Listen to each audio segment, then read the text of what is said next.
Üdvözlök mindenkit! Ebben a rövidke videóban arról szeretnék beszélni, hogy mi módon változtathatjátok meg az IP címeteket, akár a számítógépeteken, illetve a telefonotokon.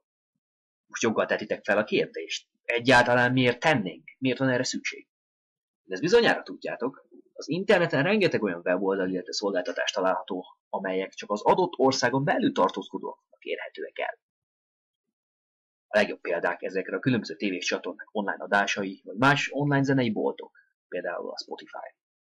Az elérésükhöz szükséged van az adott országban IP címre, különben elérhetetlenek maradnak.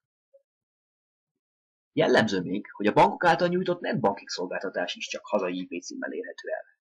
De mi van abban az esetben, ha külföldre utazol és halaszthatatlan bankolni valód van? Ilyenkor nagy valószínűséggel a külföldi IP címre való tekintettel nem tudod elérni a szolgáltatást. Szerencsére lehetőség van legális és biztonságos külföldi IP cím beszerzésére, VPN, azaz Virtual Private Network használatával. Jelenleg számtalan VPN szolgáltatás érhető el az interneten. A következő linken részletes leírást és összehasonlítást találhattok a jelenlegi legmegbízhatóbb VPN szolgáltatókról. Tehát ha érdekel a téma, kattintsatok és tájékozódjatok. Sziasztok!